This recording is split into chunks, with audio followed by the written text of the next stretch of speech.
السلام عليكم. النهاردة ان شاء الله بمكونات بسيطة جدا هنعمل الحاجة التحفة دي. بصوا بصوا شكلها من جوه 3 طبقات، كل طبقة احلى من التانية. تعالوا بقى نسمي الله ونشوف هنعمل ايه النهاردة. اول حاجة معايا شوية لبن وشوية بسكوت، مفيش مقادير محددة. اجيب كده البسكوتة واغمزها بسرعة كده في اللبن وارصها كده في الصينية. بصوا بسرعة كده، ما خليش البسكوتة معايا تبوش.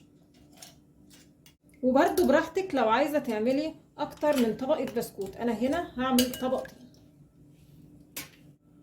الطبقة التانية هتجيبي بقى اي نوع فاكهة تحبيه، انا جبت هنا كانتالوب، وبعدين هتضيفيه كده على البسكوت بالشكل ده. وقطع الفاكهة اللي هتستخدميها تقطعيها كده حتت صغيرة علشان يبقى سهل اكلها. هعمل بقى طبقة الكريمة. معايا هنا كوباية كريم شانتيه خام، وعشان مش محلى هضيف معلقتين سكر.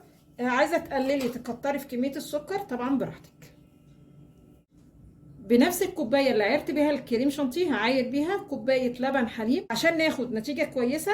اللبن او الحليب يعني يكون ساقع جدا. ولما بعمل الكريمه بحب اضيف ليها طعم، يعني هنا معايا طعم جوز الهند، قبل كده كنت بحط طعم البندق. حاجه بسيطه كده بطرف المعلقه، طعم جوز الهند بتدي طعم للكريمه حلو قوي. هضرب الكلام ده كله بالمضرب. الاول هقلبهم كده مع بعض علشان الكريم كده ما يطيرش الاول، وبعدين هضربهم بقى بالمضرب لحد ما الكريمه كده معايا تبقى متماسكه، لحد لما توصل معايا للقوام ده. بصوا القوام بقى تقيل ازاي، هو ده القوام اللي انا عايزاه. بعد كده هضيف الكريمه للبسكوت والكنتالوب. ممكن تجودي من معاكي بقى وتحطي في الكريمه نوع فاكهه تاني، يعني براحتك خالص، الموضوع سهل مفيهوش اي حاجه. اسوي الكريمه كده بقى على قد ما اقدر بالشكل ده. هنقل الصينيه بقى التلاجة لحد ما الكريمه تتماسك. بعد حوالي 3 ساعات خرجتها من التلاجة. بحاول بس ان انا ابعدها عن الاطار.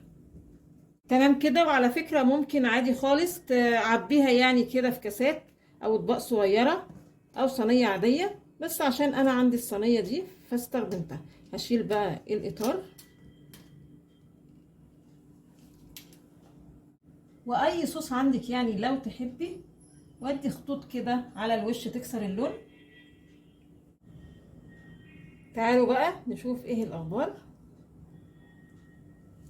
وده شكلها، عايزه اقول لكم يعني جميله جدا وطعمها تحفه، وطعم وسط الهند اللي حطيناه في الكريمه مديها يعني جمال فوق جمالها، تحفه جدا. عايزه اقول لكم طبقه البسكوت مع طبقه الاناناس مع طبقه الكريمه عامله طعم حلو قوي. واحلى حاجه فيها بقى انها ايه، يعني عملناها بسرعه، ما خدتش مننا ولا وقت ولا مجهود. يا رب النهارده الوصفه تكون عجبتكم، وانتظرونا ان شاء الله بفيديو جديد، وما تنسوش الاشتراك في القناه.